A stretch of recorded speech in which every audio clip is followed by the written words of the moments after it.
दोस्तों वो पुलिस वाली थी, उसका पति भी पुलिस वाला था। लेकिन इस वक्त आधी रात को उसका पति अपनी उस पुलिस वाली पत्नी को बेल्ट से पीट रहा था। हाँ, आप समझ रहे होंगे कि इन दोनों के बीच काफी कुछ लड़ाई झगड़ा हुआ होगा, किसी बात को लेकर लड़ाई हो गई होगी, इसलिए वो अपनी पत्नी को बेल्ट से पीट रहा होगा। तो नहीं दोस्तों, उनके बीच किसी भी प्रकार की कोई लड़ाई नहीं हुई थी, कोई झगड़ा नहीं हुआ था, कोई फसाद नहीं हुआ था। फिर भी वो इस वक्त अपनी पत्नी को नग्न करके बेल्ट से पीट रहा होता है। और वो उसकी पत्नी जो पुलिस वाली थी, उसके बावजूद भी वो उसके बेल्ट से मार खा रही थी और दर्द से करा रही थी। जितना वो कराती उतना उसके पति को उसे और बेल्ट से ज्यादा मारने में मजा आता था, और उतना ज्यादा उसे कभी बेल्ट से मारता और कभी तमाचे मारता। और फिर उसी हालत में वो अपनी उस पत्नी के साथ शारीरिक संबंध बना रहा था दोस्तों, उसे यातना देता। वो जितनी चीखती, जितनी चिल्लाती, उतना उसके पति को उसके साथ संबंध बनाने में मजा आ रहा होता है। जी हाँ दोस्तों, ये एक अजीब प्रकार की मानसिक बीमारी है जो किसी में भी हो सकती है, किसी पति, किसी पुरुष में या किसी महिला में भी। सबकी अलग अलग फैंटेसी होती है, सब हर किसी को कुछ अलग तरीके का चाहिए होता है। लेकिन कुछ ऐसे मानसिक रोगी, मानसिक रूप से कुछ ऐसे बीमार व्यक्ति होते हैं जिनका जो शौक होता है, जिनकी जो सनक होती है, वो हद से ज्यादा ही आगे निकल जाती है। और उसी में से एक ये पुलिस वाला था जिसका नाम होता है मिलिंद शेंडे। मिलिंद शेंडे जो था वो कुछ इसी प्रकार का शौक रखता था। और ये जो खेल, ये जो घटनाक्रम चला आ रहा था दोस्तों, ये आज से ही नहीं, ये लगातार पिछले 2 सालों से चला आ रहा था, जब से उसकी शादी नेहा कांबळे के साथ हुई थी। वो कभी उसके हाथ पैर बांधता, कभी उसे बेल्ट से पीटता, कभी उसे हाथों से पीटता, कभी सिगरेट से दागता, तो कभी उसके ऊपर अलग अलग विभिन्न प्रकार के खिलौनों का वो प्रयोग करता। इतनी निर्दयता के साथ वो उसके साथ शारीरिक संबंध बनाया करता था, जबकि वो उसकी खुद की पत्नी थी दोस्तों। और नेहा भी एक पुलिस वाली होने के बावजूद भी ये प्रताड़ना लगातार पिछले 2 सालों से सहती हुई आ रही थी। लेकिन अब जो था, उसकी सहन शक्ति जो थी अब वो खत्म होने को थी। उसका जो सहन शक्ति का घड़ा था वो भरने की कगार पर आ चुका था। और उसके बाद वो कुछ ऐसा कदम उठाने वाली थी जिसके बारे में मिलिंद ने सोचा भी नहीं था। लेकिन होता कुछ उल्टा ही है, जैसा नेहा ने सोचा था वैसा होता नहीं। और उसके बाद जो घटनाक्रम होता है उसके बारे में ना नेहा ने सोचा था, ना मिलिंद ने सोचा था, ना आप और हम कल्पना भी कर सकते हैं दोस्तों। आइए दोस्तों, बताता हूँ आपको पूरा घटनाक्रम ये क्या था, कहाँ से ये कहानी शुरू होती है और ये कहानी कहाँ पर जाकर के खत्म होती है। कहानी में अंत तक बने रहिएगा, वीडियो को पूरा वॉच कीजिएगा दोस्तों। नमस्कार दोस्तों, मैं विक्रम, आपका भाई, आपका दोस्त, हाजिर हूँ फिर से एक और सच्ची घटना लेकर। चैनल पर नए हैं तो चैनल को सब्सक्राइब कर देना दोस्तों, वीडियो को लाइक करके जाना और कमेंट में जरूर बताना कहानी किस शहर से देख रहे हो, किस शहर से सुन रहे हैं दोस्तों। आइए दोस्तों, आपको सीधा लिए चलता हूँ कहानी पर। महाराष्ट्र का शहर पुणे, और पुणे के एक पुलिस स्टेशन में इस वक्त जो है अपनी ड्यूटी पर तैनात होती है नेहा कांबळे। नेहा कांबळे वहां पर जो थी वो ओहदे पर एक कांस्टेबल थी, और वो पिछले 1.5 साल से वहीं पर अपनी जॉब कर रही होती है। उसका पति जिसका नाम मिलिंद शिंदे होता है, मिलिंद शिंदे भी पुणे में ही रह करके वो भी पुलिस के नौकरी पर ही पदस्थ था। उसकी भी नौकरी पुणे में ही थी, उसकी भी जो जॉब थी वो पुणे में ही थी, लेकिन वो दूसरे पुलिस स्टेशन में जॉब किया करता था।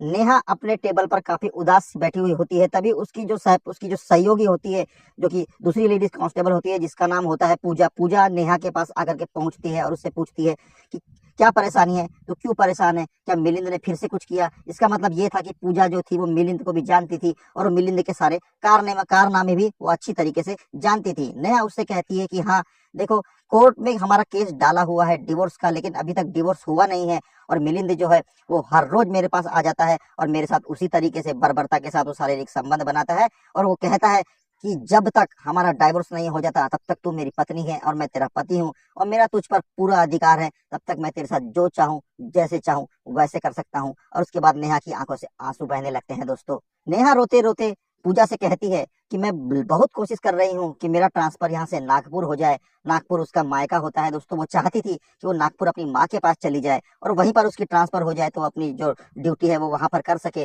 और उसका मिलिंद से उसका पीछा छूटे और वहां पर अच्छे से रह सके। लेकिन लाख कोशिश करने के बावजूद भी जो है नेहा का तबादला नागपुर हो नहीं पा रहा था। और जब पूजा सुनती है तो पूजा उसे एक सलाह देती है, और शायद ये सलाह जो थी यही नेहा के जिंदगी का काल बनने वाली थी। पूजा जो है वो नेहा से कहती है कि तू हमारे अपर अधिकारी जो है उनसे संपर्क क्यों नहीं करती। नेहा कुछ समझ नहीं पाती। नेहा कहती है किससे संपर्क करना होगा, तो अपने एक अपर अधिकारी जिनका नाम देशकर होता है, देशकर साहब से संपर्क करने के लिए नेहा से कहती है। और उसके बाद कहती है कि वो बहुत हेल्पफुल व्यक्ति है, वो सभी की मदद करते हैं, वो जब भी मुझे काम पड़ता है मेरी भी मदद करते हैं, वो तेरी भी मदद जरूर करेंगे, तो उनके पास जाना और उनको अपनी पूरी व्यथा बताना।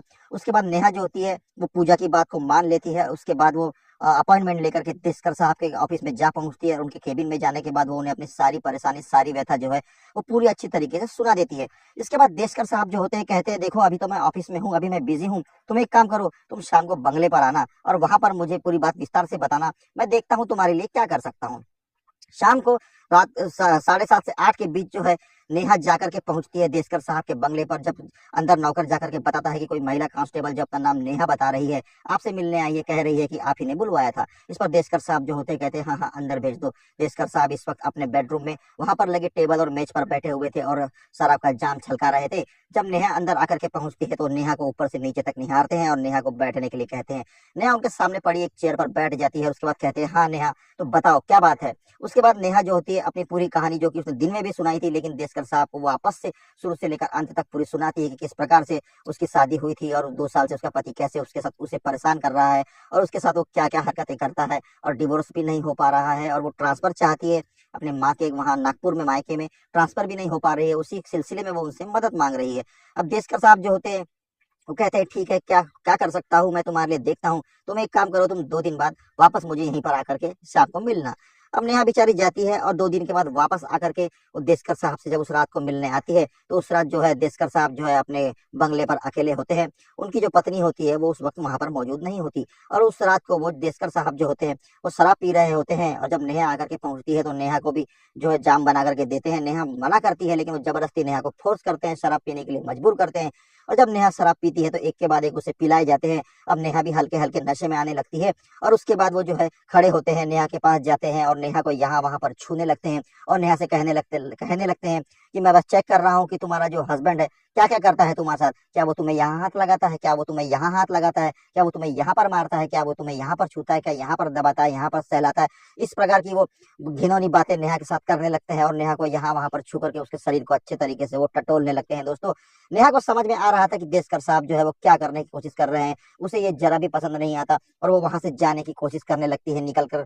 लेकिन देशकर जो होता है वो उसे जाने नहीं देता, वो उसके साथ जबरदस्ती करने लगता है और नेहा जब उसका विरोध करने लगती है तो नेहा को अब धमकाने लगता है कि अगर तुमने उसे खुश नहीं किया तो तेरा तबादला कहीं ये नागपुर तो क्या कहीं भी नहीं होने देगा और उसके साथ अगर तूने पंगा लिया तो तुझे यहाँ पर भी इतनी परेशानी झेलनी पड़ेगी कि तू इस बारे में सोच भी नहीं सकती। नेहा रोने लगती है लेकिन नेहा मजबूर हो चुकी थी क्योंकि वो एक परेशानी से निकलने के चक्कर में नेहा दूसरी ऐसी परेशानी में खुद से आकर के फंस गई थी कि वो चाह कर भी यहाँ से नहीं निकल सकती थी। और उसके बाद मजबूरी में आकर के नेहा को जो है अपने अपर अधिकारी देशकर के साथ शारीरिक संबंध उस रात को वहां पर बनाने पड़ते हैं।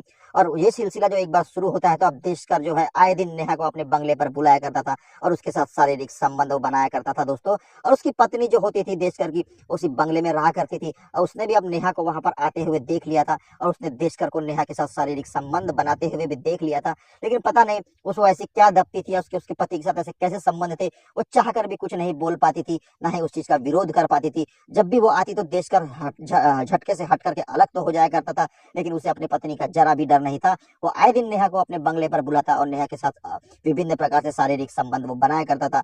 नेहा की परेशानी आज भी उसी प्रकार से खड़ी थी। इधर देशकर जो उसका अधिकारी था वो उसका लगातार शारीरिक शोषण कर रहा था और रात को उसके घर जाने के बाद उसका वो पति जो जो मिलिंद होता है वो घर पर आ जाया करता था और बर्बरता के साथ उसे मार पीट कर उसके साथ उस प्रकार से निर्दयता से शारीरिक संबंध बनाया करता था। नेहा की हालत जो थी अब वो दिन पर दिन मानसिक तौर पर भी बिगड़ती जा रही थी। इधर नेहा जब पूजा से ये बात शेयर करती है तो पूजा कहती है कि यार ऐसा कैसे हो सकता है, देशकर साहब तो बहुत अच्छे व्यक्ति हैं, मेरे साथ तो मुझे जब भी काम पड़ा उन्होंने मेरे साथ कभी भी इस प्रकार से मेरा गलत फायदा नहीं उठाया, तेरे साथ न जाने ऐसा क्यों हो रहा है, पता नहीं तू जो कह रही है सच कह भी रही है या। इस पर नेहा जो है भड़क जाती है, उसके बाद पूजा से वो बात करना बंद कर देती है। दोस्तों, कुछ महीने लगातार डबल दोनों ओर से इस प्रकार के शारीरिक प्रताड़ना सहने के बाद नेहा अब टूटने लगी थी। नेहा फोन करती थी अपनी माँ को और फोन पर रो रो कर अपनी माँ को भी सारी स्थिति उसने बता दी थी। उसके बाद उसकी माँ ने और नेहा ने फैसला किया था कि नेहा अब नौकरी ही छोड़ दे।